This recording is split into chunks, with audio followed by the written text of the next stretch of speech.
Hello and welcome to Fem Tarot channel. I'm Natalie, an intuitive tarot reader and psychic. I created this channel for like-minded spiritual people just like yourself, so we can all have a platform to share our experiences, ask questions, and join in the conversation. Basically, it's all about enlightenment and empowerment here. There are no rules except one: be kind and share the love, not just here, but in your daily life too. And everyone is welcome. So if you like this video and if you like the topics that we're talking about, please like, share, and subscribe. Thank you. Let's start. Hi, Jenny. Hi, everyone. Hello. I'm now our chat to see who's here today before I start. Gina B. Hi. Thanks for being here. Jen, Kennedy, Willow. Hi, Willow. Hi, everyone. Hope everyone's doing well. New moon today, new moon, but it's a good new moon. So we're shedding weight, and this is emotional weight right now. We're going into a new beginning, a new chapter, and this is a good new moon for most star signs. So enjoy, really enjoy. I mean, the only thing that this new moon has done, at least to me, is I feel very, very weak these past couple of days, but that's normal. I kind of feel like I need to regenerate. My energy is completely gone. But it's always like this in December and just before the holiday season. It always goes a little bit crazy, more like tired. Jenny, any plans for the holiday season? I didn't ask you last time. Not yet. We just sort of heightened our restriction for COVID in my local area. So not a whole lot of holiday plans. So that's why I'm so thankful for live streams like YouTube, where I can connect with people. Right. So yes. Right. And hello, everyone. Hi, Dana. Hi, Gina. I saw Eden in here, and Willow, and Jen, and Shane, Kennedy. Dana. Hi, Dana. Oh my God, I'm so happy you're all here today.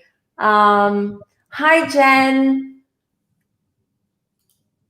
Shen, hi. Jen says we need a new moon. I agree. We needed a new moon. We did, but, and we'll talk about this next week. We have the Great Conjunction coming up. If no one's heard about this is a biggie, okay? It's like huge. This is huge. Not even astrologers know what to expect on the 21st of December. So everyone, this happens. Last time that happened was, I think, when King George, like back in the 1500s, happened. So that was like 600 years ago. So you can imagine. So it's very hard for us to predict what's going to happen when the Great Conjunction happens on the 21st of December. But you need not worry. It's, again, a temporary little bump. It's the end of the year. So, of course, 2020 has to give us a little kick before it says goodbye to us. So things will calm down and get much better towards the beginning of January. I've said this time and time again. So be patient. We're at the end. We're almost there, right? We're almost there. So that's it about astrology. But I would love to dive more into it next week, which is going to be closer to the date, right? I think the 21st is, what day is it? I should have checked. I'm sorry. Well, it's a week from today, so it must be Monday. It must be Monday, actually, on the day of our life. So that's going to be very interesting. We could do some crystal work as well live for the new moon, for not the new moon, for the Great Conjunction, right? And maybe just do like a live tarot reading as well next Monday. That would be nice. Around what are we, what is it that we have to endure for the next 2 weeks, the last few weeks of 2020, and also what should we expect for the beginning of 2021. So a lot of things to look forward to. I'm excited. Me too. So today we decided to continue the topic of death, the afterlife, ghosts and spirits. Those were the topics that we had in the last 2 lives. But because there's so much to talk about, and you all want to share your experiences and ask questions and join in the conversation, so there was just so much going on that we didn't have to really dive deep into these topics. So I thought, let's pick up where we left from, right? Yeah. And are there any specific questions? Jenny, for instance, do you have any specific questions around the topic, or shall I just dive into? You know what? Dive right in, and I'll chime in. I know I'd like to hear more about the afterlife, like what happens to the individual when they cross over and that sort of stuff. So no more ghost stories. Okay. No, we can hear ghost stories. I'm just kidding. Ghost stories. Where do we start? Okay, let's start with the afterlife, and then we'll just go to the ghost stories. Right, the afterlife. So as I mentioned last time, usually, the afterlife is a little bit connected as well with trauma and how we deal with death. And why am I saying this? Because of course, regardless of your religion or your religious beliefs or how you grew up, you have different views about what we commonly say heaven. Let's just call it heaven, okay? Or the afterlife. And a lot of people who've had trauma and have had a spiritual awakening after that traumatic event usually have had a glimpse of the afterlife. It doesn't necessarily mean that people, had an NDE or they died and came back, but you can have a glimpse of the afterlife in your dreams, while daydreaming, just having images while you're just really relaxed, even when you're meditating. So all of us, or a lot of us, have had glimpses of the afterlife. Anyways, some of us have acknowledge it and realize that was the afterlife, and some of us and other of us haven't. We don't realize what that is. Now, we talked a little bit about the afterlife. What happens? Like, what is let's say the process, what happens to your spirit once you die and you leave your body? We discussed that last time, where you go through the white light, and then on the other side it's usually a relative or a spirit guide, or even an ancestor who will wait for you on the other side and then lead you to it's sort of like a room. Dana explained this really well last time, because she had an amazing experience, an incredibly profound experience. And what she described last time as the afterlife was very, very close to what was written in Chico Xavier's book. Okay, I have the title today, and it's called Nosso Lar in Portuguese, because he was Brazilian. Also in English, it's called Astral City, A Spiritual Journey. Please look it up, especially you, Dana. It's unbelievable when you read this book, okay? It's very well written, very well translated. Chico Xavier, and I'm sorry, I'm just sort of like going from topic to topic, but I have a lot to talk about, and I just want to sort of not talk too long so I can get other people to join in. So Chico, I have notes here because I don't want to forget the most important things. As I said, he was a popular spiritist medium who used psychography to channel basically his spirit guide. And he wrote over 490 books in 60 years. That is incredible. He was an incredibly religious man. He grew up religiously. So there's a lot of references to religion and God in his books.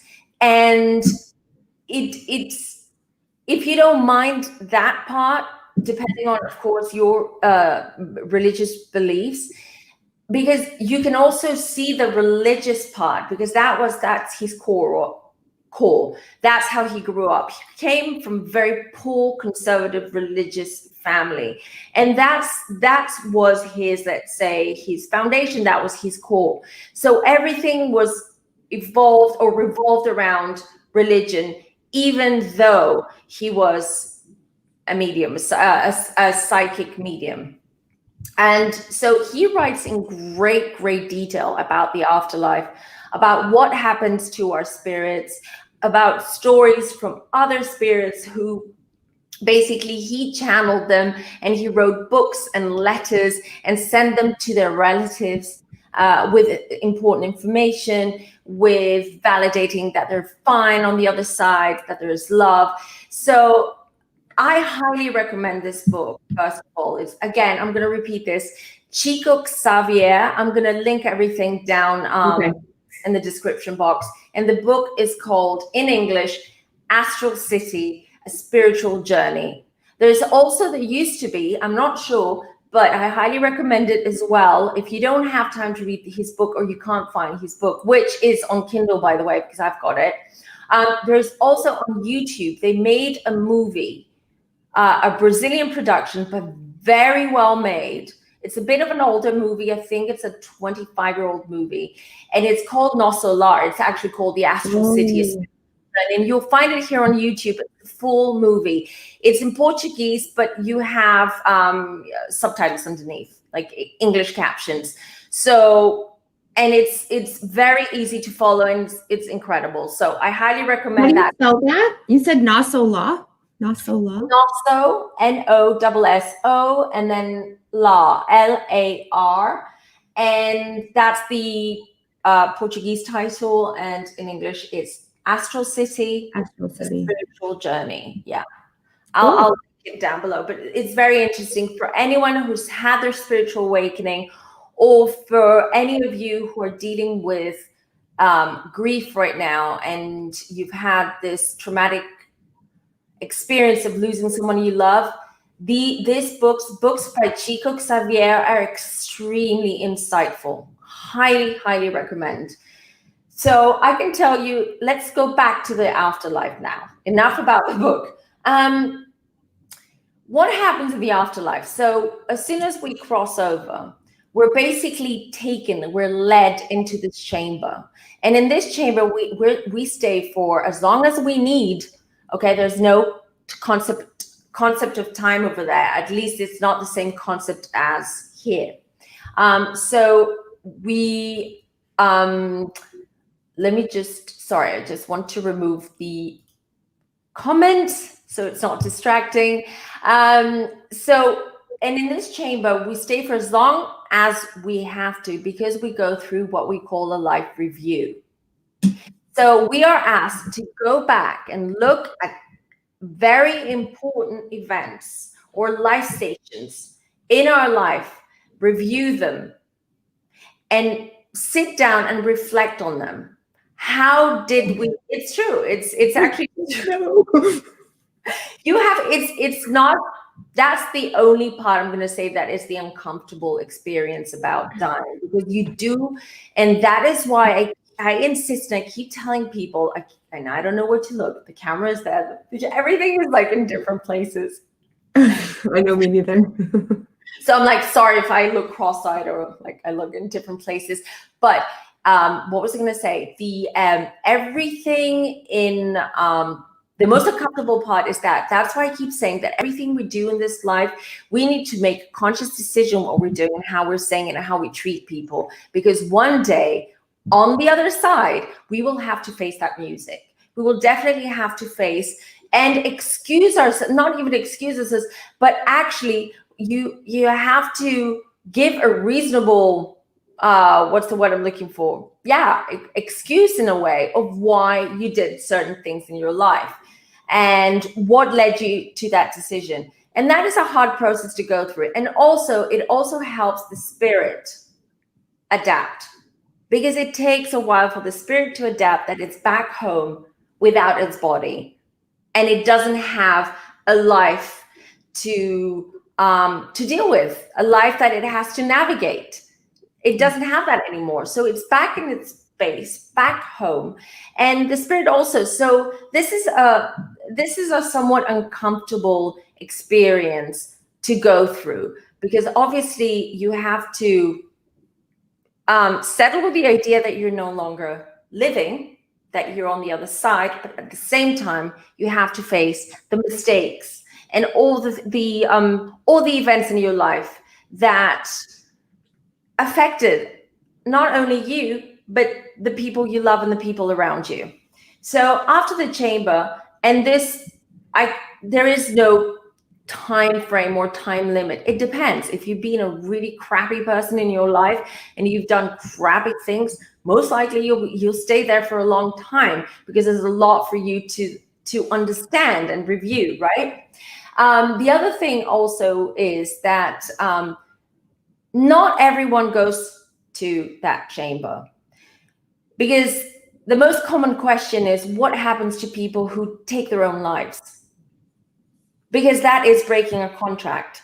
That is actually we all have a contract before we actually come into our bodies, before we are born into this life on this world, okay? And that contract, we don't remember it consciously, but this is our spirit that sat down with the ascended masters and your spirit guides, and you have a blueprint of what your life is going to be. And you've agreed on that. You've signed it with your spiritual hand and pen. So if it comes to the point where you decide that you want to exit, I can't deal with this life anymore. I just want to go. I want to go back home. Things are better there for me. Then there's a very different, the afterlife is very different in the beginning for them, okay? Because not only I'm not going to say it's purgatory where they go. They're not punished for it, but they really go into a very basic level on the other side, because they have to explain themselves, and they have to explain to their elders why from that level, in life, they work themselves up. And that's the point. When you incarnate, it's for you to level up, basically, on the other side. There are different levels. And when they break the contract because they just decide that that's it and they want to exit, then that is an issue, because they haven't fulfilled their karmic lessons, they haven't fulfilled their contract, and they've also affected the people around them who also have contracts, because suddenly something that wasn't planned has happened, not only to you, but to your loved ones, to those around you as well. And that will affect their life, and that will affect a lot of things in their future, which wasn't pre-planned. So you see, it's a very complicated mechanism on the other side. So people who take their own lives have to go through another, let's just say, procedure, and they are being closely led and followed. And it's almost like they have to go through therapy, spiritual therapy, because they do. What was the reason? They couldn't take the incarnated life that they chose? Or was there another reason why they exited when they weren't supposed to? So that's what happens to people who take their own lives. What happens to, let's say, a lot of people say babies. What happens to babies, unborn babies or little children, which is a very, very sad thought, but they are taken care of very well over there, because there's always a relative that steps in, who's over there, who's passed over. There are your guides or the baby's guides that take care of them. There are actually spirits over there. There are like surrogate moms, not surrogate moms, but foster moms, foster spiritual moms. And they take care of those babies until one of the parents or a grandparent. Isn't that sweet? Yeah. And there are all those babies and those children. They're always around their parents. And I keep saying that to everyone who's had to experience, the loss of a child, especially a baby, that they weren't meant to be in this earth. A lot of those babies were just meant for you. They come into your body, and not all babies come into not all the spirits jump into the body of a baby, let's just say into a baby from the beginning of a pregnancy. That's a misconception. A baby, I know my daughter jumped in at 8 months. Like before that, she was moving and everything, like she was a living being but her spirit just came in last minute. And she's a very last minute girl to the day anyways. So whereas my son, I could feel already before I conceived him, before I even conceived him, I knew. And I told my husband, our son is waiting for us. So come on, chop, chop. Let's start the baby making. And and that's how we got our son. So everyone has, it's all about timing. So let's talk a little bit also what happens to, and the pets, of course, let's not forget pets. That's another common question. Yes, your pets are on the other side and they will wait for you, and they will not wait for you, but they are around you anyways. Even on this side, they pop in and they visit and they say hello. You can smell them. You can hear a little squeaky toy suddenly, going off out of the blue. So they also give us signs. Even if you've lost a baby that you never gave birth, whatever, even that baby, the spirit of that baby is always around you, and it will give you signs. Back to the afterlife now. What happens after this chamber? What happens after the purgatory? What happens after that first, let's say, level, or that first stage? After that, what happens is you go to school or you go through training. You do. You have to work. There's no rest. Yes, everyone has to work, and you can actually choose what you wanted to do. So if you love animals, and in this life, you've always wanted to be around animals or do charity work. So on the other side, you can say, I want to work with animals. I want to be, let's say, the guardian of those animals or those pets that cross over. They have no owners. They're a little bit lost, and I'm their guardian. You can choose. If you're a teacher or a kindergarten teacher in this life, and you love working with kids and you like being around kids, then you can be one of those spiritual foster moms on the other side. So there's work for everyone, and everyone has to work. Okay, sorry, it's not like you die and then you rest. No. There's a lot more work over there, but a different kind of work. This is to ascend.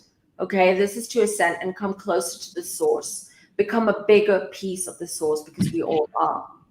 So we all have, we can all work on our skills. We all have professions and skills. And no, we don't have to go into work. It's not a 9-to-5 situation over there. Everything, you work all the time basically, and you do have to work, not only because that's how things are over there, but it's also because that's your currency over there. When you work, it's like getting points. It's like a video game, where you have to go to different places, play coins, or open this, or jump over the place. And then you gain points. You gain points like Pac-Man. He eats the ghosts or the dots. So exactly, he gets points, and then he levels up and all that. It's the same thing over there. If you don't want to put the work in, then you can't get the spiritual privileges. What are those spiritual privileges, you may ask? Well, one of them is to be allowed and to be given the opportunity to come in and out and communicate with your loved ones on this earth plane here, on this world. It's true. So it's not like as soon as you cross over, of course, as soon as you cross over, they always give you the chance. They always say, do you want us to take you, to lead you to your loved ones and say a last time, a goodbye, or to see them? Because it might be a long, long time before you're able to do that yourself. Again, it has to do, what kind of life have you led here? What have you done here? Have you leveled up here spiritually? So when you cross over, then you don't have to start from scratch. Then you don't have to be the one who has to work extra hard in order to have those spiritual privileges. It is as it is. That's why we have to do the best that we can here. Love, share the love, and be kind. That's all we need to do. It's very simple. It's very simple, and it will come back to us. It will come back to us, and it will help you as well if you want to see it selfishly. If you want to be selfish, be nice, be kind, share the love. It will come back to you, and you'll gain. So what other points? What does it look like is another common question. I think these are questions that probably people want to ask as well, but I think I'm being proactive here. These are the most common questions. Yeah. Now, what does it look like? What do you want it to look like? Do you want it to look like a snowy mountain that looks like the Alps? And there's a cabin up there and it's all snow and all clouds. Is that what you want? Is that how you envision, you imagine the afterlife to be? That's what you're going to get. It's up to you. If you want to just float all over, because that's also another ability you're able to do. But this is another step. This is a higher level, and we'll get to that. So if you wanted your home, do you want a home? If you want, you can have a home. You can create a home the way you want it to look like. It could be a replica of the home that you had in this life. It could be a home that, you know, you've always wanted to have, but you never had that much money in order for you to build that home. Or you don't want a home. You just don't want. You don't need to have a home. You don't need to eat food there. We don't eat food, but you can imagine that you're inviting your spiritual friends and family over for dinner for a Sunday roast, and you'll eat it, but you don't need it to survive because you don't have a body. It's just this connection with your physical body. You still have, and you still try to keep that connection with your physical body on the other side. And that's why people who cross over do choose to have a beautiful home, or they do choose to, you know, to cook every day, or paint, or sing. That's their connection with their, you know, with their body, with this side, with their human side. And so no one can answer that question. What does it look like? It is very, very subjective. It is up to you. It's how you see it. If we were now in the afterlife, you and I, Jenny, I would have seen how I would have seen it would have been a very different experience to what you would see. Yeah. Right? But we would still be blissful. We would still love our surroundings. We would still, you know, float. It's always sunny there, by the way. It's always warm. Not too hot, not too cold. There's a light breeze. Imagine the perfect spring day. The colors. What do the colors look like when the sun just touches the leaves? On an early morning where there's still morning dew on the leaves. What does that look like? What does that smell like? What are the colors like? That's the afterlife. That's how we see it. Now, another question I have, and then I think I'll just let you, Jenny, as well, say a couple of things and ask some questions if you have any, or if you want to just chime in. Who are we with on the other side? That's a very good question, because a lot of people who come to me when I do readings, they're always like, oh, you know, my dad died last year. My mom died 5 years ago. I want to know that they're together, you know, they're happy and everything. And I'm like, they're not always together. I'm sorry. My grandparents are not together. My grandmother likes my grandfather, but she doesn't really she loves him, but she doesn't like him. So he told me I'm keeping a distance from him. He was a philanderer. I don't want to. So it's true. So, I mean, they can still cohabit, I shall say, together, but just because they were married or they were together in this life doesn't mean that that's what happens in the other life. Because one might choose to incarnate straight back. They said, oh, okay, I'm not finished. I want to pop back in. The other one want to do their own thing. Or they just don't belong in the same soul cycle anymore. Because we all have soul cycles. And what usually happens when we usually incarnate together. It's just the roles change between us. But sometimes these soul cycles, we can mix them up on the other side. Especially when we elevate and as spiritual beings on the other side, and we just want to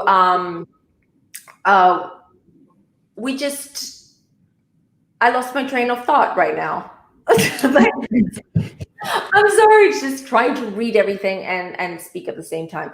So yeah, I was saying that who are we with? Yeah, and so we mix up the soul cycles, because when we've elevated enough through incarnation, then sometimes, and then we might meet someone in our life, in one of our past lives, that doesn't belong in our soul cycle, and we want to try it out and want to reincarnate together in a new life and see how our relationship is going to grow, how that's going to help our spirit, our spiritual growth.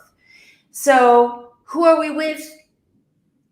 Well, we're definitely around our soul cycle, our soul relatives, for sure, and our spirit guides. Our spirit guides are always with us, whether we're here or there.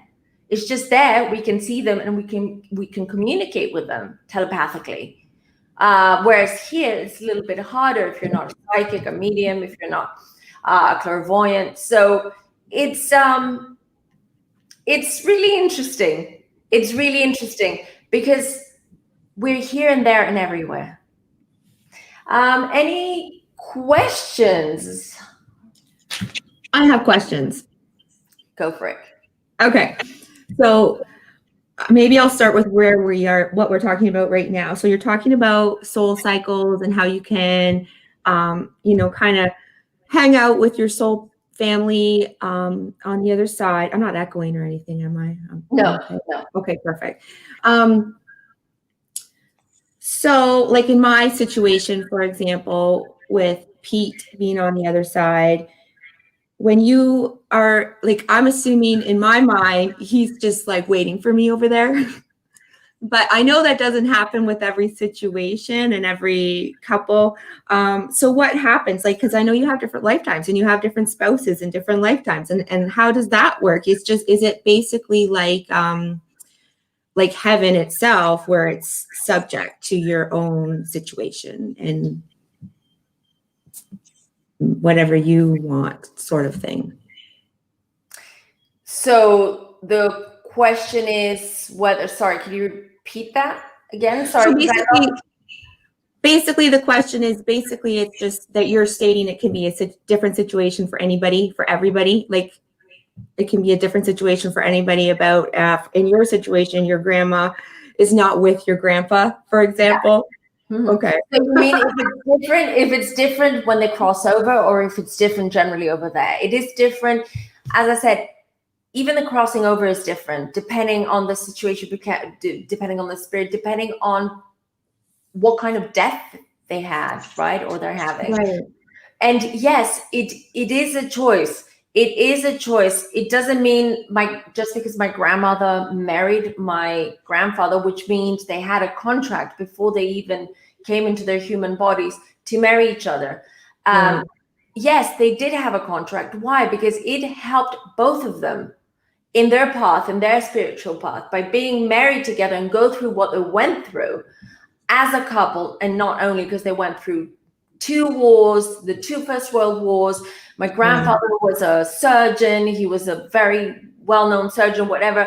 And so there was a lot of, like, he had to protect his family by working with the Germans. It's a whole story. I could write a book about my life and my parents' life, but that's beside the point. But why did they choose each other? And why did they have the life? To help each other spiritually. But it doesn't mean that just because they just went back home that they still want to be together. They're like, right. Okay, you did your job. Thank you very much. Goodbye. Okay. So and that could be like a whole nother conversation that you could open up into, where people start asking, well, are you part of my soul family? Are you a soulmate? Are you a kindred spirit or a twin flame? And then you get into what does that mean? And it's different for everybody, kind of interprets these things differently. So that's a whole other conversation. Yeah, it's a very complicated conversation. Yeah. Actually, there are a lot of layers to it. Like with everything that involves the spiritual world, there are a lot of layers that we're, after all these years, after all these books and all these experts and all these psychics, we're still learning so much.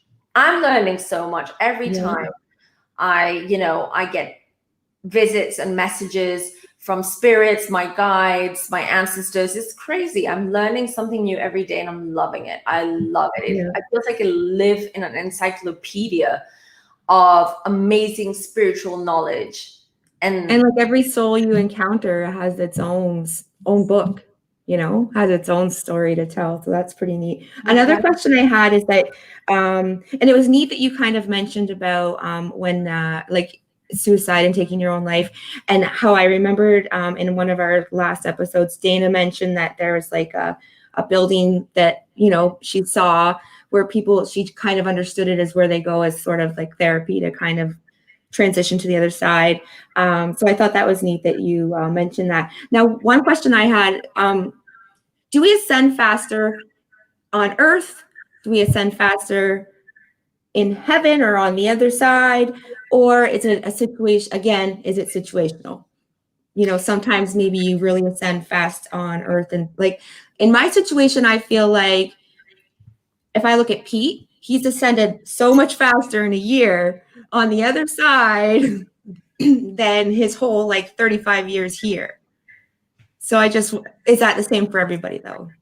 Well, it does. That's why souls incarnate, because it's faster. It's a lot more work. It's harder. It's tougher because but that's the shortcut.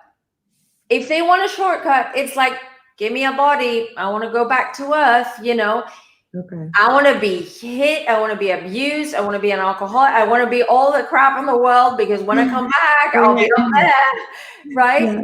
It's sort of like a shortcut. So there are other spirits. My grandmother that I mentioned, she doesn't want to incarnate. She said, I'm fine. I'm good. I've done my deed. I've had my lives. I'm comfortable here. I love it here. I don't want to go back. And I respect that, even though it's sad for me, because I'm like hoping that we could incarnate together again. Yeah. Next life. But, she said, that's it. I'm in a good place right now. I'm in a good level. I'll leave it as is. That's neat. I like that. Let's see if anyone else has any. Do you have any more questions? I'm sorry. I didn't want to. I'm also checking the chat to see if anyone wants to. Now, you said doing like, your work on the other side. We have work to do here. We just don't want to do it. But on the other side, do we want to do it? Because like, I feel like we have a different level of consciousness that we want to actually give in not just to get, but to give, just to give. We do listen. I mean, some of especially depends how long you are on the other side, to shed this human experience and the driver of the ego that drives everything, which is part of the human experience. It takes a while to shed it on the other side. It's not like as soon as we're over there, we've crossed over the white light and suddenly we're spirits and we're accepting and we remember how to be spirits without bodies, communicating telepathically. It's not, it doesn't work like that. There is an adjustment period there as well. For others, like in this world, for some, it takes longer. For others, it doesn't take that long. So it depends. Again, how they adjust with that. But that experience, you still have it on the other side. So a lazy person, someone who was lazy here, someone who loved to complain, will have that there too. But it doesn't mean that they're going to have this. It's sort of like an echo, like a footprint from your human experience that you have there. So if you're always lazy on this side, and your guides say, hey, listen, you've got to do this now, you have to work, and they will resist, there will be some kind of reaction, but everyone does what they have to do in the end of the day. That is the big collective. That is the beauty and power of being spirits and being part of the same source. Yeah. Okay, because my strength is your strength. Your weakness is my weakness. So we all work together as a collective for that energy, to level up, for that amazing, empowering, divine feeling that we basically are part of God. So call it whatever you want. Oh, whatever you want. Yeah. So, so you'll always have the naysayers and the lazy spirits. You'll have those as well. But at the end of the day, they all are there. They all do what they have to do. Gina asks, are spirits sometimes mad that they've crossed over? And I mean, that makes me think of movies and, you see spirits that are mad. Yeah, you answer that question. Are spirits sometimes mad that they have crossed over? Are we talking about spirits or ghosts? I'm not sure. And I'm not sure if she means if they've crossed over or if they've died, because isn't it possible that they've died and they haven't crossed over yet? Oh, true. Yeah, I don't know. Well, spirits can be crossed, not when they're over there. I mean, they can feel, as I said, to shed that human experience and to realize and to go back into adjusting to being a spirit. It takes a while. So yes, spirits, a lot of times they are mad when they realize they're dead, basically, because it takes, sometimes if it's a car accident, let's say it's a big impact and someone hasn't had the time to realize what's happening, and suddenly they feel like they're sucked out of their body, out of their crown chakra, and just head through a white light on the side. They're going to be pissed off, trust me. And they will be pissed off because they're like, I have things to do. I have to meet my lawyer tomorrow. What am I going to do? Bring me back. I haven't paid my bills. My wife's going to kill me. Whatever. Yeah. They're going to have that. Yes, they will have that. But eventually, when they realize where they are and when they realize who they are, that there is no longer those feelings, those negative feelings. It's only a matter, you feel a constant harmony and bliss over there. And I cannot explain it. It's like being in love all the time, every day, all day, just having that feeling. I love you, Yeah. in love with you. Oh, I'll hug a tree. I'll caress a little flower. But I'm not mocking it, but that's the feeling. Just meet someone and you fall in love with them. You just feel like you're flying, right? You feel weightless because you're in bliss. And that's the feeling over there. I don't know how else to describe it. So I hope that answered your question, Gina. Any more? Let's see. Yeah, Dana says they're mad they have passed, not so much they have crossed into the light. Yes, they're more mad about having passed over, untimely. Who wants to die? I wouldn't want to die tomorrow. I have things to do. I've left, I still have to sort out some stuff at home. So I'd be if someone pulled me out of my body now, I'd be like, take me back. So what does Gina say? I'm asking for my dad because he passed and did not want to die. The reason, a lot of people don't want to die, and the reason why they don't want to die is, as I said in one of the previous videos, I don't know, it must have been on Adam's show as well, that it's our loved ones that we don't want to leave behind. It's not us. It's as soon as they come and get you and you feel that weightless feeling, you already feel that blissful feeling. That's why people who have NDEs, like Dana, who's here today, there she is. She writes, the light soothes you into submissive peace. So like Dana, people who've had NDEs and who've managed to come back are incredibly strong, powerful human beings, in my opinion. It is very hard to say no to that feeling and to the white light, especially when you've crossed over and you've seen the things that you've seen. Dana, maybe I'll just drop the link as well. Yeah, drop the link. Yeah. So we can start taking some calls. So it's just an incredible, these people like Dana who've had NDs, to me, they're so special. So special. Well, like I say, that's where I started my whole spiritual journey, really, was a year before Pete died. I thought I was sort of finally healing from the death of my father, which was 10 years before. And I was like, well, what really happened? I was one of those people that didn't get to say goodbye and really struggled with that. And So I think it was near-death experiences that I really started just kind of looking into reading about heaven. And so everything Dana said, I understood. I didn't understand it because I haven't experienced it, but I've read about it, and it sounds beautiful. Well, Dana's here, so I'll just add her to the stream. Hi, my darling. Hi. Hello, Dana. Hey, Jenny. How are you?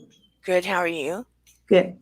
We've been talking a lot about you today and your experiences, and it's a good thing you called in because it's very interesting. You started talking about your ND last time as well, explaining also the experience, how you felt. Do you want to also share a little bit what you saw as the afterlife, or what did you see when you crossed over? When it initially happened, like I said before, the first thing that I saw was, I guess I was shocked because I thought we had played the pass out game, but I remember all of a sudden feeling a rush, almost like you're on a roller coaster and the roller coaster goes down, and you know how your heart goes into your stomach and the air feels? That is kind of the way I felt, that feeling. But during that feeling, I could see my mom in the kitchen at home and my dad where he was and my brothers playing in different locations. But as I saw that, I could also see the golf course where I was and the trees and getting further away, and couldn't figure out why this was happening and why I could see all of them. And I could see the girls, and then I could see me on the ground. But before I could compute any of that, I mean, I was 12. All of a sudden, the light, I could see the light. And people try to call it a tunnel. And I can understand why they call it a tunnel. But it almost feels like a wormhole, or just a space, a space of such brilliantly blinding white light that's not blinding, like I told you. You can see in it, but it's the brightest, most inexplicably bright light that I can't describe, that you could ever imagine, that you can open your eyes in.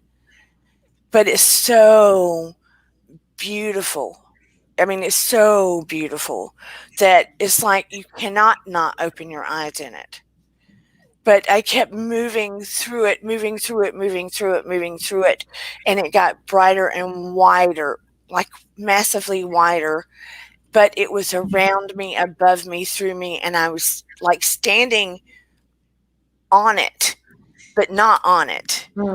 I mean, I felt stable in it, but as it got massively bigger around me, and I felt more stability, just this rush of the most unconditional love and positive regard, embracing, blissful, if parent love and passionate love and the most secure love were all together multiplied by a bazillion times, that was moving all through me. And I had never felt so secure in my life. And I knew that brilliant light was what we call God. I did not see a person per se, but I knew that was what we call God. And I did experience angels that were huge, like really tall. And their wings, I mean, and it did appear like gowns. It appeared like gowns. I can't say it was fabric because I couldn't touch them. But the wings, what appeared like wings and looked like wings, weren't feathers. They weren't feathers. They were like energy. Right, exactly. They looked like wings, but they were like energy, even more, a different kind of light. And they're huge. They're really tall. Really tall. They're what? They're tall and slender. Yeah, Extremely tall, they're like yeah. super tall, but they're not scary. No, not at all. The contrary, you actually feel very warm and as you said, like safe. And I had been attracted to angels since I was tiny, little girl. Hmm. And my grandmother had always told me I had an angel on my shoulder since I was little. But anyway, I could feel the presence of God, and I say, speak to me, boomingly loud and whisper. And that is like a conundrum. It doesn't make sense. It's an oxymoron, like boomingly loud, but in a whisper. Right. Like it, Muffled. Like it's muffled, but you can still hear it. but it reverberated through me. Right. And I didn't understand why I was supposed to be there. And I was told I was supposed to lead with love and kindness. Mm-hmm. That was my job. I was supposed to lead others with love and kindness. And my thought that communication was the thought. It wasn't words. Exactly. It's telepathy. It's telepathy. It's not. And I'm a kid, and I'm going, I'm not a leader. I'm a 12-year-old. I'm not a leader. I'm not a leader. Right. And I heard again, you are to lead with love and kindness. This is your purpose. This is your goal. Like it is a bigger goal than just your basic goal. That was my bigger journey. And I would figure it out somehow, Mm-hmm. But anyway, I was allowed, going back to the glimpse that I was allowed to see, I was allowed to see through like this mist. I guess you would call it a veil, a mist. I was allowed to see, and I got to see more clearly when I would like get closer. It was almost like a dad letting you look a little closer and a little closer. You're so curious, they let you look a little more. But I got to see like this running river, this beautiful running river with the most brilliant, with the most brilliant colors in it, and the rocks around it, and every plant and flower that you can imagine around it, and pixelated digital. I can't explain, like pixelated color shining through every flower and plant and everything through it, as though it was like a Disney movie. Like what is a Disney movie that was so brilliant, that was so long, that had all the music? Fantasia? Yeah. Oh, Fantasia. Yeah. It was like Fantasia. And there were animals all around, very calm, and everything reverberated with sound. Everything made a low-level hum, but I saw myself almost like an energy body as well, although I knew it was me. But I was part of that hum. I was part of that hum. But I was still me. I could still see me that's me. I guess I was technically dead, but I wasn't like going to be there permanently. Mm-hmm. And I could see that the music was part of me, part of the plants, part of the river, part of the everything. And you would think it would be very irritating and agitating because everything made the sound, but it all became one beautiful harmony that was part of the whole creation. I can't.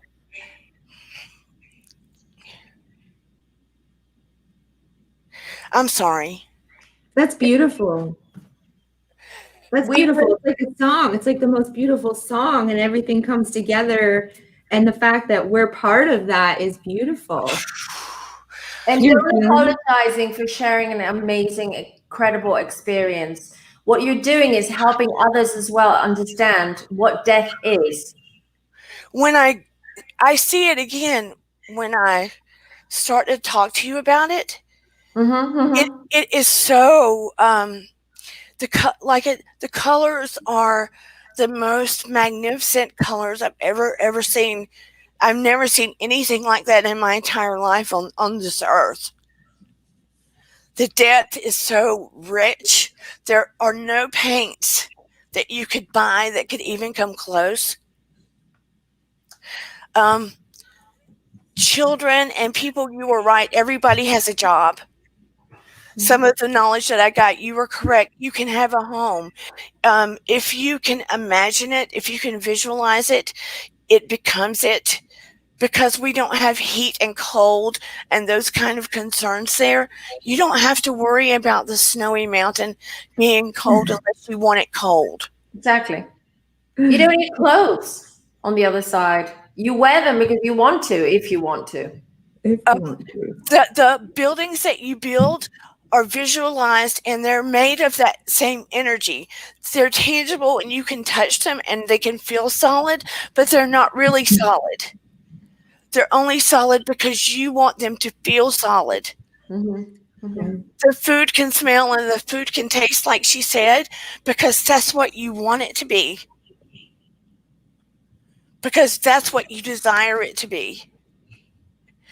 Everybody has a job because that's their passion and their heart's desire. So it doesn't feel like work. It's a joy. And she's right. Some of the knowledge that I did get, when we're talking about this stuff, when I come to you now on this channel, my hands become numb. My hands become numb now when I come to you, Fim. You know why? Because you have to ground yourself, Dana. You have to bring back your spirit a little bit. You're flying. You do that sometimes. You still haven't found the way of how to bring yourself back, because you have that ability where you sort of like jump out of your body and you sort of like, especially when you describe something that you felt very vividly, it's been so profound for you, you tend to do that. And I've told you, it's all about, you have to learn how to ground yourself, because this is not good what you're going through right now. So yeah, it's not only, it's with crystals as well. Hold the crystals right now. You need some, first of all, you need to go out in nature. Go out. If you have a garden, if you have a balcony, go walk out in nature a little bit just to ground yourself and start praying while you're walking in nature. Yeah, I do that. I go barefoot on the dirt. Good. Perfect. Because you have that tendency since your experience and since Noah's passing. I hear someone crying, or is it someone crying, or is someone here that's crying? It's not here. I heard crying. I thought it was Dana. I hear crying. That's really weird. Okay, keep going. We'll figure it out. I will then figure it out, because I could see all of you. Like, we're all talking, Jenny, and I'm like, who's crying? Anyways. So you can have any kind of home you want, and you are right. The ones that pass over, especially if they were the wilder teenagers, the ones that were, taking so many risks and stuff, that were a little more resistant, that have to go through the school to let go of more earthly things. They're the ones that take a little longer. Yeah. Yes. With the jobs and things like that, and to let go of residue. Teenagers still have to go to school. Children still have to go to school there. They still have to educate themselves. They take longer to let go of the residue. Yes, for sure. Because they also have, especially not babies, because babies never had the bonding with the parents, but meaning remembering their human parents, but especially with children, yes, it's and they have therapists over there. They have guides who help children. They go through therapy, they go to school, they also have to work. It's incredible. It's an amazing system. It's an amazing system over there, a societal system that we should copy over here. I was amazed by the building that I got to see where people die tragically and aren't prepared, or it wasn't expected, that they take them to heal and have therapy and stuff so they can transition into the heavenly plane, that it had the columns and the carvings and that it did look like something from Greece. So can you tell me more about that? Why it would look like that? Well, that's how it. Well, again, I think the main buildings, which is the library, where the huge temple where the ascended masters are. Okay, the elders. They're also known as the elders. They rule over there. They're the ones who make decisions when you want before you sign your life contract. It has to be approved by the elders. Okay, first of all, and then they tell you, they give you options. They say you can go here, you can do this, or you can do that. I give you the option. So the elders are, let's say, the state, like the state over there, they make the rules. They make sure that everything is going smoothly, and they pass on the energy because they are on a very, very high level, and they have direct access to the source, but they are not the source. They're just called the elders because they've been around even before Earth existed, even before this universe existed. So they're called the elders. Now, why are they have different, because also culture and history, let's just say differently. Why ancient Egyptians built pyramids back then? Okay, this is a very controversial topic because this is whole aliens and who created the pyramids and Stonehenge, so these are controversial topics.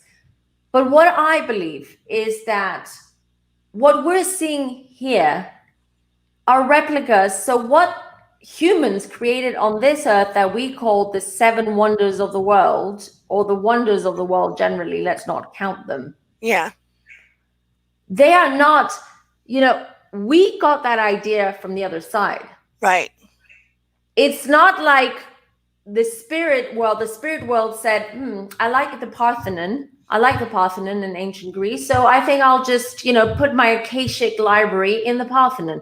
It doesn't work like that. It's mostly how those buildings look like on the other side that we bring here. You know how you said, Dana, I wanted to say that before. I didn't want to interrupt you. But Champagne, I'll be with you in a second because you have a very interesting question.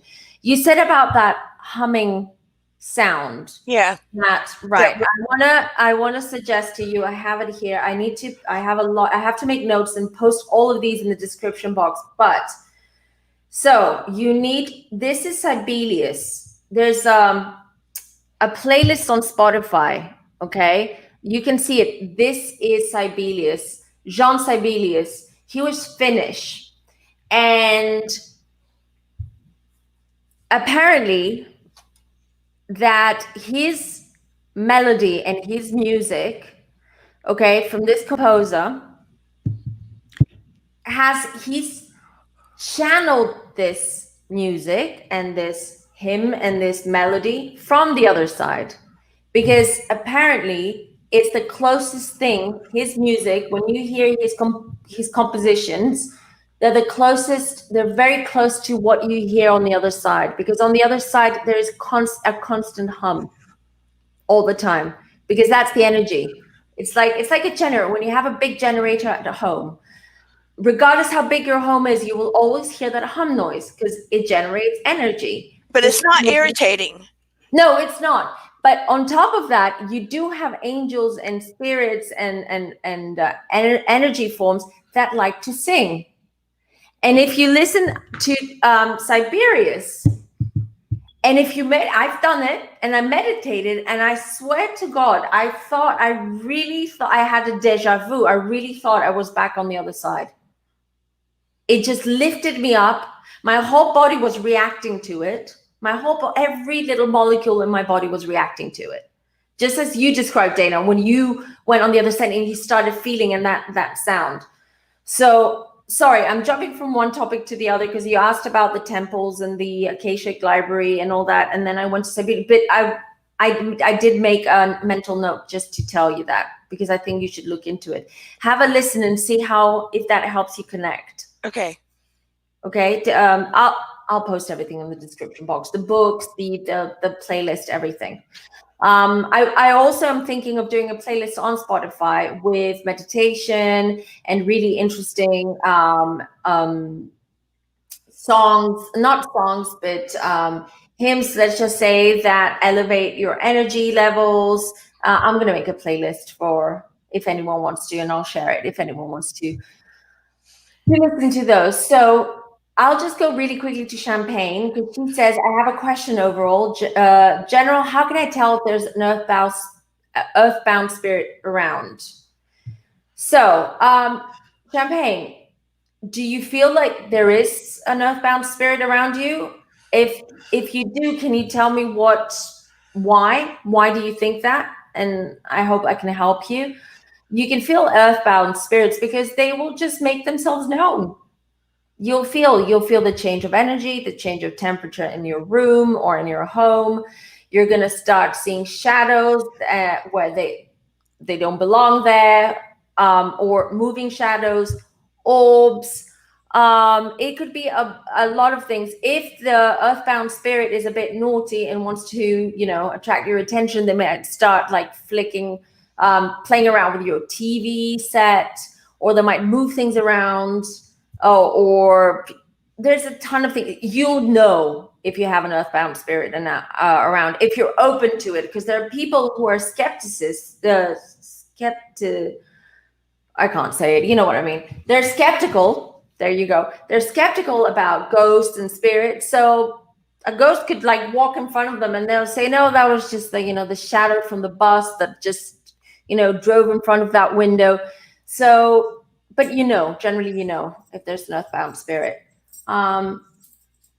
Okay, so Champagne says, I'm a psychic as well, but don't connect with spirits. You don't connect in general with spirits. What kind of spirits? Earthbound spirits or the spirits, the actual spirits? Champagne. I feel drained and mixed emotions. Okay, hold on. I have Gina here. I feel a heaviness in my chest at times, an overwhelming feeling. Would that be my dad? Well, why would it be your dad? I think that is more related to stress or being very sad or having anxiety. If you have anxiety, I have anxiety, so I know that feeling. It just comes out of the blue, but it doesn't necessarily mean that it's paranormal or metaphysical. Unless there are other symptoms that come along with that, like chills, feeling cold, or like the tips of your hands getting numb, like Dana said as well. That's very common when you're connected to the spirit. Yeah, the palm or the tips of your fingers. It's very common when a spirit wants to connect with you, or when you're about to disconnect with your body. It starts from the palms, from the hands, the tingly, nummy feeling.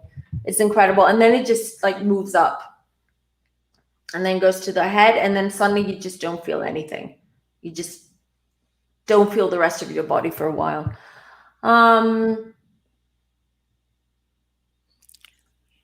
Sorry, I know what, okay, Champagne, a little bit further. I know what an earthbound spirit is, and thanks for the input, but I'm waiting for the latest to answer my question. Okay. So that was something else. I think Champagne's probably is more about people she's been around. You mean she's referring to people that she's around? Like her energy's being drained from people she's been around. Oh yeah, I can tell you. People do that more than spirits on a daily basis. Agreed. That's why we need to protect ourselves with crystals and with intentions. And again, don't be mean, be kind, and you won't have to worry about bad energies, because bad energy is not going to touch you if you put out that positive energy the whole day, all the time. Most of the time, depends what you're doing, of course, but I'm just saying, if you're socializing, if you're going to work and you just don't want to be affected by people's energies. But it is, what do you girls do, Dana and Jenny, to protect yourselves? Jenny? I envision a light. Yes. Can you hear me? Yeah, I try and stay positive, and then I envision a light. And actually, back to one thing she was saying is, Gina, I think it said, is it my dad? I feel a heavy chest. The only time I've ever had a physical symptom, and it was a spirit, was actually recently. I was feeling like this feeling like I was drowning. It was like really overwhelming, and I actually it was the way this person had passed, kind of letting me know who they were, and then giving me a message, and the message was just to pass along love to their loved ones. It was actually really beautiful, but that's the sensation I had was actually what they experienced in their passing. But I don't think that that's common. But you're an empath as well, right? So it's very easy. I have a hard time going to hospitals, for instance, visiting people, because I start getting all these symptoms out of nowhere. I'm just picking up, and also I'm picking up spirits and stuff like that, and it's insane. So yeah, visiting people in hospitals is just a lot of work for me, because I have to prepare. I have to. I hate hospitals. And a lot of times I get that feeling that you have, Jenny, like that, like I can't, like I'm drowning, sort of like I can't breathe properly. And it's other people's energies. Okay, yeah. And that's, go on, sorry. I try to shield myself with a prayer, and I imagine that I surround myself with a cocoon of white light, or like an egg of white light. And it usually works pretty well. Yeah. And I try to visualize it throughout the day, and I also ask for angelic help. Me too. That's what I was going to say, is ask for angels. I just say, I'm like, show up. Yes. Because I have always found that to be dependable. But the one time that sometimes I don't do it, and it caught me off guard. One time I had my daughter, and I took her into a Publix grocery shopping. She was younger, and I didn't think about doing it, didn't expect it. I was buying groceries, and we were at the bakery to pick up some bread and stuff, and there was a young teenager there, and he was just cutting the bread and doing his thing, and I had a visual of a teenage boy jumping up and down behind him, a spirit. And I was like, oh, heck no. And I was trying to ignore it, because I was like, I'm not handling this here. No, sir. And so I kept trying to ignore it. The guy did our bread, and this teenage spirit boy was persistent, very ghost spirit. Because he knew you saw him, right? So he knew you acknowledged him. So he wanted your attention. I mean, I literally saw him. And it shocked me that I saw him like I saw him. And he wanted my attention. And I thought, I am not doing this in front of God and everybody in a Publix. No. And so we left, and I kept getting coughing attacks. Yeah. That would not leave me be. And I kept getting little visits and irritations. And I was like, it was driving me crazy and making me miserable, because I had not addressed this, and I had to go back to that Publix and call that boy to the side, because this boy had been in a car wreck with that boy, and that boy was driving. Oh. And the spirit boy wanted to give his forgiveness. Oh, I see. Because that boy was recklessly responsible for his death. Wow. And that's life-changing too, that message. And that boy that was alive was feeling guilty and had not taken full responsibility.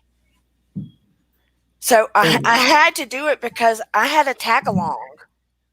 Yeah. And sometimes they won't let go because if they know that you acknowledge them and that you can see them, they just want to get that message, across to whomever, and they won't leave you alone. Like this went on for 2 days, and I was miserable. I can imagine. I've had that. I do readings for people, and then they stick around, like their loved one spirit stick around, and I'm like, I have to have conversations with them. I really do. I'm like, do you want to do it the hard way or the easy way?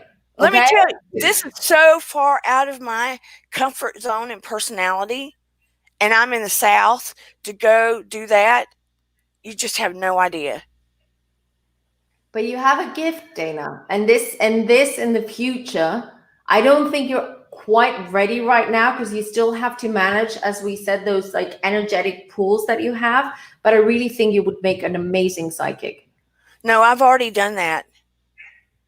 And I did, and I was spot on and did very well. And the more specific I was, the more people wanted and the more draining it was for me. It's draining. I know. I know. So it is draining. It's you know, you have to put your boundaries there as well, and you have to put your limits and know yourself. It is draining. I know. I on days that I don't have readings, which is only the weekends except for December, which I feel like a very different person energetically, completely different, but because I'm not open to, you know, spirits and readings, and so it's exhausting. I understand you absolutely, absolutely, and especially you are healing still anyway, so you can't take away that energy from your healing to start healing others. You have to heal yourself first, Dana, and then move on to. that's why I didn't go back into therapy and counseling with people, because I just did not have it in me to commit myself to doing that at this time. You're not right. As I said, you're not ready, but I think in the future you will be. You will be ready again. Yeah, I so agree.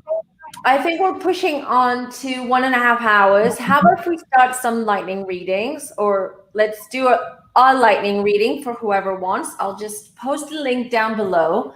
So if you want a lightning reading, which means that I answer one question, and it's a very quick reading. That's why it's called a lightning reading. But if you have one specific question that you want to ask, I will take one caller today. Unfortunately, I can't take two because of the time. I don't want to push it too long because otherwise it's just, you know, it's not good for the algorithm. And also, I don't think anyone will watch a video if it's 2 hours long.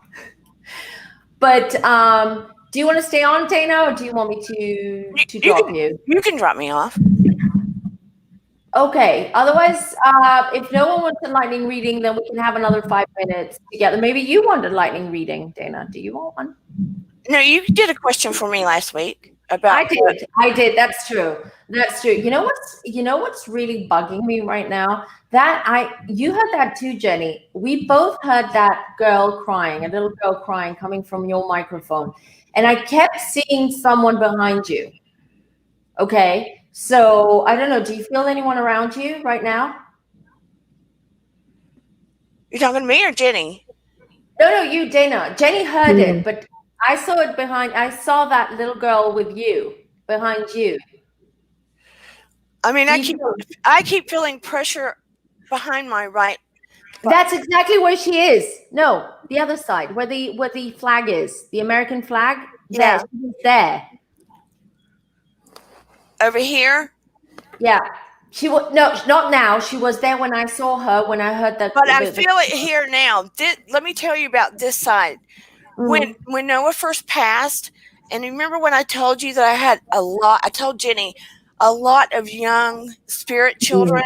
I kept seeing them many at a time. Yeah. I was teaching class, and I glanced over here, and it literally looked like they were coming out of here. There is something about that corner. I feel it. There could also be a portal, because I do was gonna feel say, the is it energy. a portal? I love portals. Yeah.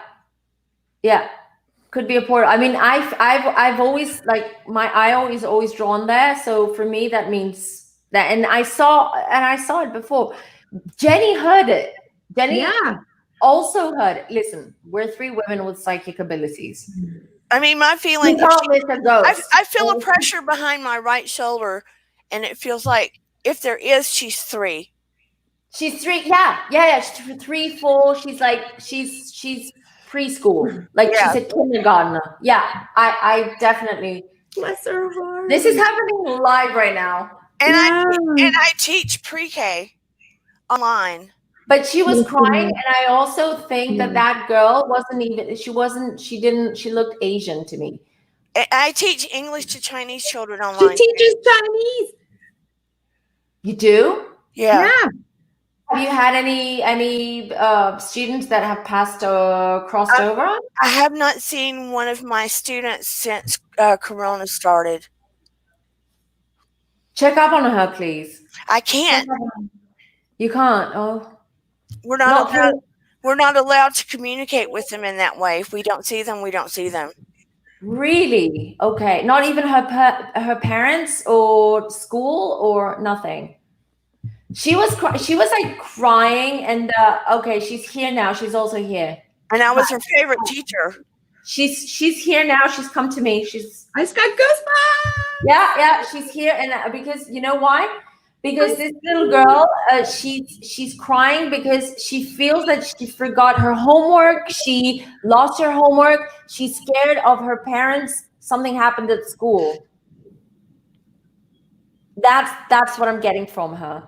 She's here and she's validating. The Chinese schools are very, very strict, and the parents generally are too.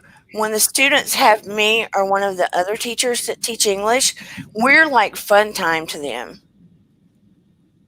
Because I try to generate a lot of love and caring across the screen so they do know that they are loved by me. They feel that. They feel that she came to you. She's playing around with me right now. She's a happy girl, but she's definitely crossed over. So this is a girl that knows that she has been crossed over, but she's still having a human experience, i.e. she's still stressing about school and the homework and her parents. Yeah, it's really sad right now. But I don't know if anyone else heard it. Jenny and I definitely did. heard it. I thought Dana was sniffling, and yeah. Yeah, but you know what? I kept seeing that girl behind Dana in that spot. So, but Dana was really into what she was saying. So I was like, okay, so it's probably it's not related. Maybe someone else. Like I thought Jenny, maybe I don't know. Your babysitter was there, and she was no, my baby. He's at daycare. Right. Okay. So. Yeah. Definitely, but this little girl is like, and she's in a good mood. She's like dancing around. She's a little bit mischievous, you know, like pulling hair and just like playing around. And she's really sweet. She's got short hair. Is that what did your little girl look like? The one that you've lost? She had just cut it to about here. Yeah, short hair here with like short bangs here. And beautiful. Yeah, that's her. I see her. She's there. I'm sorry, Dana. And she had a nickname that was a color. Really? Lily? No, it was a color. Oh, a color. Okay. Oh. But I'm sorry that I have to break the news. Thank you. You know that. But you know that because you feel her too. So yeah, I've kept wondering where she was because I was her favorite teacher. She was one of my favorite students, and I kept praying and looking for her. And I could send her an e-card, but I never got any response from it. But I think we know now. And I think she's crying, and that's why she came to you. She wants you to help her with her homework. And she knows you can see her and feel her. Anyways, I don't want to bring everyone down in this video. Let's lift her spirits up. The little girl is in a good mood. She's around here. She's playing around. So she's in a good mood. She was crying before, not because she's in pain or because she's sad that she's dead. She still has that anxiety, you know, from it's fresh being though, alive. right? Where it's what? She would have recently passed though, like within the year. Then yeah. It feels to me, yes, very recent. Like that she hasn't even. She's allowed to drop in, but she's still not on the other stage. She doesn't have that much of a freedom. She's still guided. She's still with foster moms and stuff like that. So to me that means that it's quite recent. No, Dana, I think between you and Noah, you really helped some children both on this side and the other side. I just know that. And just know, Fem Tarot, when I teach and I do serious things with business and stuff, and I'm more in my scientific mode, I'm much more grounded. So I believe that. I believe it. It's just, as I said during my intro, this is a safe space. We're allowed to talk about all these topics between us that we can't talk with everyone else, that you can't share with anyone else. You know, you want to share your experience. You want to make sure that what you're experiencing is real, is right, whether you're on the, so Dana, please never apologize, never feel bad. You know, I always love having you on. I love hearing you. I love your experiences. I think you're an amazing, you're a blessed woman. You're blessed with love. You're a teacher too. Yeah. Oh, thank you guys. I appreciate it. Yeah. No, but it's true. Gina says, Dana, the look on your face. What? When she told me about what was happening there? Yeah. Oh, so I'll just confirmation. For me, it's validation that what I've been saying to you all along is that with you and Noah, you're a team with this. Like, you guys are helping. Exactly. Thank you. And Noah is he's also trying to figure things out. He hasn't figured things out yet, Noah. So you're helping him, Dana. Yeah. You're guiding him through it. And he's like, but he's your little spirit guide. Well, not spirit guide, but he's your little guardian angel, because spirit guides, you know, they're not incarnated. They've never been on Earth, but he is your little guardian angels. He's always around. Yeah. He's so sweet. So C Cruz says, Fem Tarot, how long have you been doing this? I'll answer this, and then I think we'll just call it a night or evening for you guys. Sorry, I just kicked my table. I've been doing, I've had my gift since I was a child. So I did tarot, funnily enough, and astrology when I was a teenager, and I used to go to boarding school in England. So everyone in my boarding school would cram in my room, and I would do readings, and I would do basically what we're doing now, but I would do it in a boarding school dorm.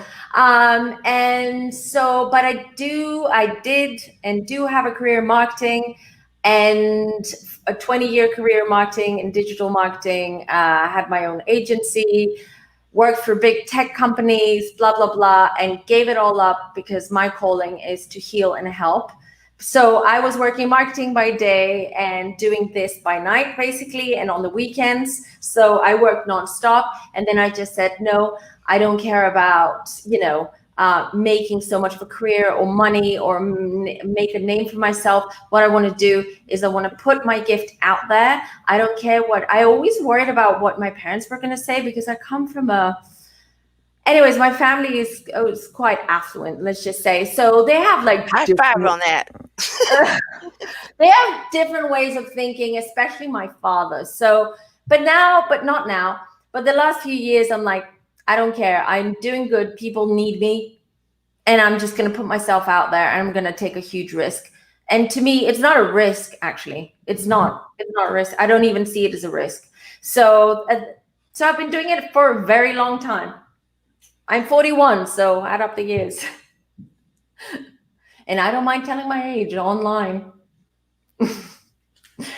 So I think that's it for today.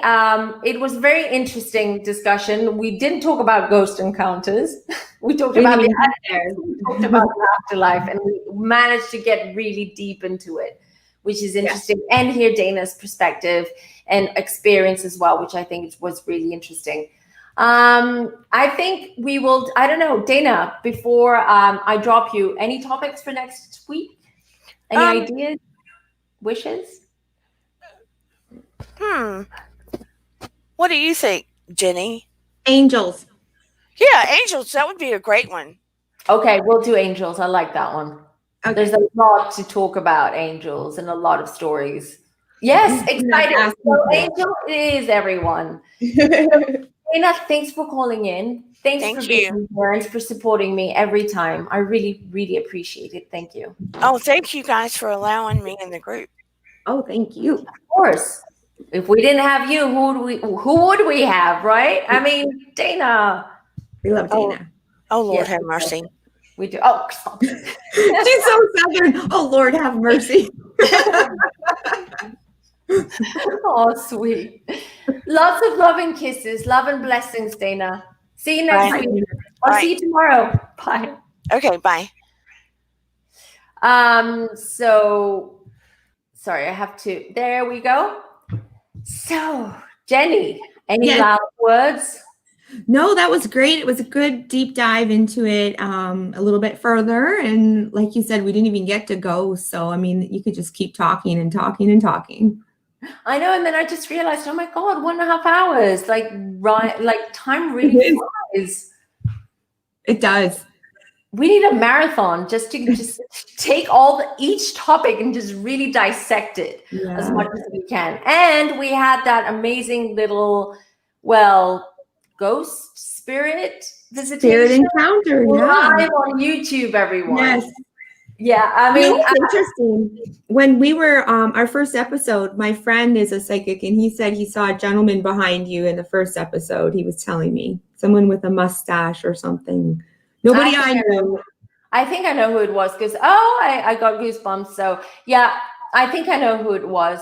And it's a relative from someone who I do readings for that he likes me and he tends to just like pop in and pop out and, just like, and I'm always like, don't get me to get it out. That's my weapon. She's like, has it in her back pocket. Oh my God, it is. So I know it was. I know who it is, and I think he's here again now. So now that I shouldn't have said anything. I shouldn't have No. He does that, especially when I'm on YouTube. Especially when I'm on YouTube, I think he just wants to have attention, to get some attention. I guess. Well, he got it because he was noticed. He was noticed. Exactly. There you go. So, Jenny, thank you so much as well for being here with me today, for doing this with me every Monday. I love it. I do too. I love it. I love that we have a little community that is growing and we can talk about all these topics. And as I said, I just want to help as many people to understand these topics. Yes.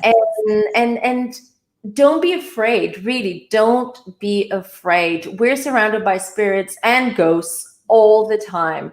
And they're not going to do anything. They just want a little bit of attention, or they're just curious. They're just curious. Let them be curious, Yeah. They're not evil, they're not bad, they don't want your back. They just want a little bit of taste of your life and this life, this realm. So allow them. Don't be afraid. They're friendly. Don't be afraid. They're Caspers. The friendly ghost. Exactly. Well, everyone, thank you very much for being here today. I hope to see you again next Monday for Mystic Monday at 2:30 p.m. Eastern Time, and that's going to be 8:30 p.m. Central European Time for anyone who's in Europe. We will be talking about guardian angels. We have our topic already, and I'm really excited about that. So please join us and share your experiences and ask any questions that you want. There are no stupid questions here. Also, if you haven't already done it, please like, share, and subscribe. That would help immensely my channel. And not only that, by doing that, you're actually helping other people who might get a lot of help and healing from the things that we're talking about. Or maybe they just want a lightning reading, and we'll have them every Monday at the end of the show. I'll also be putting up another video or two this week. I'm aiming this week, which is going to be on 2021. Yes. What's happening next year? What should we expect? And I'm going to do a general one, and then I'm going to do by star sign. Perfect. I can't wait. I'm going to do various videos. I just need to find the time to do it, but I will do it because this is going to be very interesting to look into 2021. That's it, everyone. Thank you for joining. Till next time. Goodbye. Thanks, everyone. Bye-bye.